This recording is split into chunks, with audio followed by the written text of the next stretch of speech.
Hi friends, welcome to Abbas kitchen.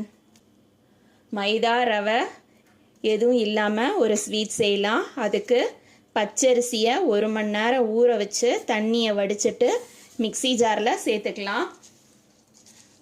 1 cup பச்சரிசியை 1 மணி நேரம் ஊற வச்சுட்டு தண்ணியை வடிச்சிட்டு மிக்ஸி ஜாரில் சேர்த்துக்கோங்க.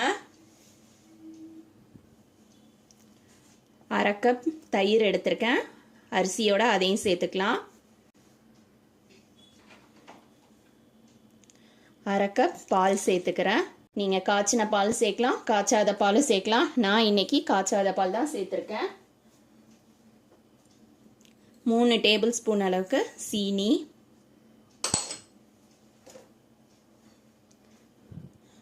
3 டேபிள் ஸ்பூன் அளவுக்கு டெசிகேட்டட் கோகோனட். டெசிகேட்டட் கோகோனட்க்கு பதிலாக நீங்கள் ஃப்ரெஷ்ஷாக உள்ள தேங்காய் கூட சேர்த்துக்கலாம். இப்போ இதை அரைச்சிக்கிட்டு வந்துடுறேன். நல்லா நைஸாக அரைச்சாச்சு பாருங்கள். நான் ஃபுட் கலர் சேர்த்துக்கிறேன். இது ஆப்ஷனல் தான், உங்களுக்கு வேணும்னா நீங்கள் சேருங்க, இல்லைனா வேண்டாம். நான் லெமன் எல்லோ கலர் சேர்த்துருக்கேன். லெமன் எல்லோ கலருக்கு பதிலாக வேறு கலர் கூட நீங்கள் சேர்த்துக்கலாம். ஒரு பிஞ்சு உப்பு சேர்த்துக்கிறேன். 1/4 டீஸ்பூன் ஆப்பச்சோடா சேர்த்துக்கிறேன். மறுபடியும் ஜாரை மூடிட்டு லைட்டாக ஒரு விப்பர் மோடில் போட்டு எடுத்துகிட்டு வரேன். அரைச்சாச்சு. வாசனைக்கு கொஞ்சமாக நான் ஏலக்காய் தூள் சேர்த்துக்கிறேன். ஏலக்காய் தூள் சேர்த்துட்டு நல்லா மிக்ஸ் பண்ணிக்கலாம் கரண்டி வச்சு. மாவில் கொஞ்சமாக வாசனைக்கு நான் நெய் சேர்த்துக்கிறேன். நெய் சேர்த்துட்டு நல்லா கலந்து விட்டுக்கலாம். மாவு பாருங்கள், ரொம்ப கெட்டியாக இல்லை, தண்ணியாகவும் இல்லை, இந்த பதத்தில் இருக்கணும். நான் இந்த மாதிரி மோல்டு எடுத்திருக்கேன். மோல்டு இல்லை அப்படின்னா நீங்கள் வீட்டில் இருக்க சின்ன சின்ன பவுல் இருந்தால் கூட எடுத்துக்கோங்க. மோல்டில் ஃபுல்லாக நெய் தடவிக்கிட்டேன். நெய் தடவின மோல்டில் நம்ம மிக்ஸி ஜாரில் அரைச்சி வச்சுருக்க இந்த மாவுலேருந்து கொஞ்சமாக எடுத்து ஊற்றிக்கலாம். மோல்டில் மாவு ஃபுல்லாக ஃபில் பண்ணக்கூடாது, கொஞ்சம் கேப் விட்டுருக்கணும். மோல்டில் ஊற்றுனதில் இந்த மாதிரி ஒரு அலுமினியம் ஃபாயில் பேப்பர் எடுத்திருக்கேன். அதை வச்சு நல்லா டைட்டாக க்ளோஸ் பண்ணிடலாம். இட்லி சட்டியில் தண்ணி சூடு வந்துருச்சு. எது வேக வைக்கிறதா இருந்தாலும் நம்ம தண்ணி நல்லா கொதி வந்ததுக்கப்புறமா தான் வேக வைக்கணும். இப்போ நம்ம ரெடி பண்ணியிருக்கிற இந்த புட்டிங்கை ஒன்று ஒன்றா உள்ளே வச்சிடலாம். இதுக்கு 15 நிமிஷம் ஆகும். வெந்ததுக்கப்புறமா நான் காட்டுறேன். நம்மளோட ரைஸ் புட்டிங் வெந்துக்கிட்டு இருக்க நேரத்துக்கு நம்ம ஒரு ரபடி செஞ்சுக்கலாம். 1/2 கப் அளவுக்கு பால் எடுத்திருக்கேன்.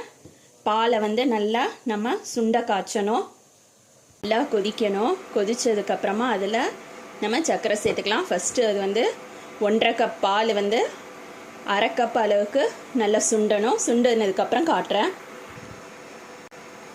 நம்ம ஊற்றின பால் கெட்டியாக ஆரம்பிச்சிருச்சு. இந்த ஸ்டேஜில் 2 டேபிள் ஸ்பூன் அளவுக்கு சீனி சேர்த்துக்கிறேன். கொஞ்சமாக ஏலக்காய் தூள் சேர்த்துக்கிறேன் வாசனைக்காக. நான் கொஞ்சமாக குங்குமப்பூ சேர்த்துக்கிறேன். உங்ககிட்ட குங்குமப்பூ இல்லைனாக்கா அதுக்கு பதிலாக நீங்கள் கலர் சேர்த்துக்கலாம். இல்லை, சும்மா ஒரு 2-3 பாதாம் பிஸ்தா ரெண்டையும் இந்த மாதிரி இடித்து வச்சுருக்கேன், கொஞ்சமாக சேர்த்துக்கலாம். நம்மளோட ரப்படியும் ரெடி ஆயிடுச்சு. அடுப்பை ஆஃப் பண்ணி வச்சுக்கலாம். 15 நிமிஷம் ஆயிடுச்சு. நம்மளோட ரைஸ் புட்டிங் ரெடி ஆயிடுச்சான்னு பார்க்கலாம். சூடாக இருக்கு.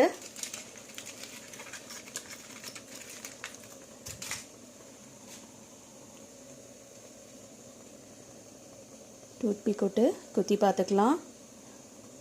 வெந்திருக்கு. புட்டிங் சூடாக இருக்கும்போதே நம்ம ரெடி பண்ணி வச்சுருக்க இந்த ரபடியை புட்டிங் மேலே ஊற்றிடலாம். புட்டிங் மேலே ஊற்றினதுக்கப்புறமா நீங்கள் பார்த்தீங்கன்னா இது மாதிரி நல்லா ஊறிடும். ஊறி நல்லா சாஃப்டாக இருக்கும். ஒரு 5 நிமிஷத்தில் ஃபுல்லாக அது இழுத்துக்கும்.